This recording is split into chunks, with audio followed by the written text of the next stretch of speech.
Ada dua keajaiban. Cerita pilu anak bungsu selamat dari kebiadaban sang paman, bunuh satu keluarga guru di Kediri.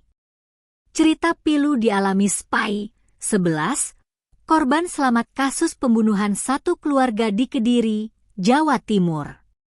Spy kini harus batang kara setelah ayah, Agus Komarudin, 41, ibu, Kristina, 37, dan kakak kandungnya CAW, 14, tewas dibunuh di rumahnya di Desa Pandantoyo, Kecamatan Ngancar, Kabupaten Kediri, Jawa Timur, pada Rabu, 4 Desember 2024.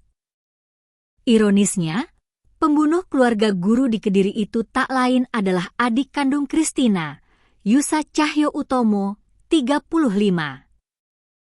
Sebenarnya di peristiwa itu, Spy tak luput dari amukan Yusa. Setelah menghabisi Agus, Kristina dan CAW, Yusa menemui Spy yang saat itu tengah tertidur lelap di kamarnya.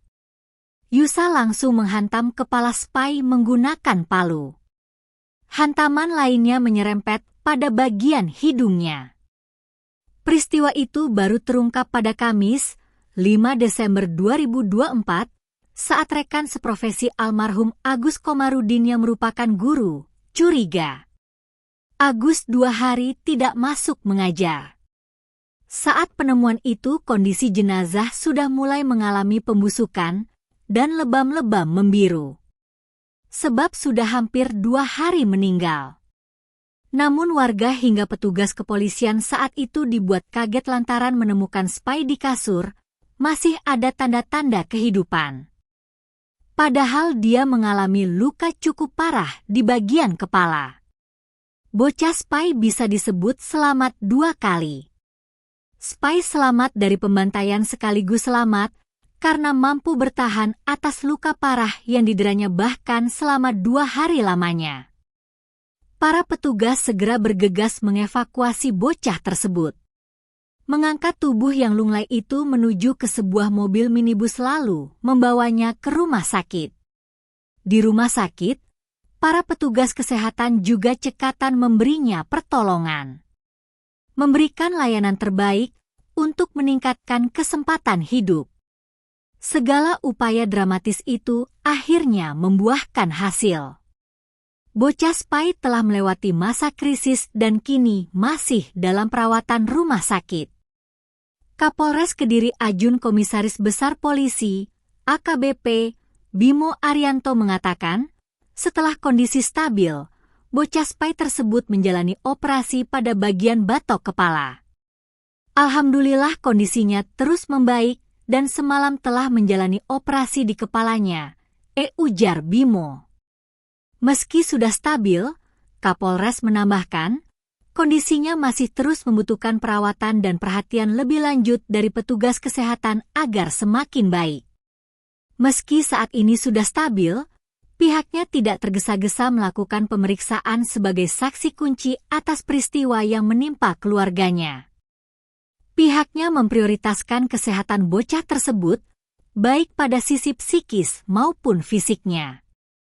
Kini Yusa sudah diamankan polisi. Dia mengaku motifnya sakit hati karena korban menolak memberikan pinjaman uang. Akibat perbuatannya, Yusa terancam pidana mati. Polisi menjeratnya menggunakan pasal berlapis termasuk pasal 340 Kitab Undang-Undang Hukum Pidana, KUHP, tentang pembunuhan berencana. Sedangkan jenazah para korban, setelah prosesi doa di gereja, dimakamkan di pemakaman umum desa setempat, Jumat, 6 Desember 2024. Pelaku Yusa Cahyo Utomo, 35, ternyata merupakan seorang residivis. Kapolres Kediri AKBP Bimo Arianto mengungkapkan, Yusa sebelumnya pernah terlibat kasus penjamretan di wilayah Gurah. Pelaku adalah residivis atas kasus penjamretan yang pernah ditangani sebelumnya, ujar AKBP Bimo. Yusa, yang merupakan adik kandung dari korban Kristina, juga diketahui sudah menikah namun bercerai, dan memiliki seorang anak. Selain motif pembunuhan terkait utang, ada konflik keluarga lain yang memicu tindakan kejam pelaku. Kapolres Kediri menjelaskan bahwa sebelum insiden tragis ini terjadi, sempat ada konflik di dalam keluarga korban. Orang tua Kristina, yang juga merupakan orang tua Yusa, datang ke rumah Kristina untuk meminta izin menikah kembali. Namun, permintaan tersebut tidak diizinkan oleh Kristina sehingga terjadi cekcok. Tersangka sakit hati karena korban cekcok dengan orang tua mereka terkait izin menikah lagi. Orang tua mereka akhirnya keluar dari rumah korban. Hal ini menambah alasan pelaku untuk menghabisi korban, jelas AKBP Bimo. Sementara itu, menurut salah satu tetangga pelaku yang tak mau disebutkan namanya, pelaku tidak ada kabar di lokasi sejak kasus penjamretan pada tahun 2021 silam.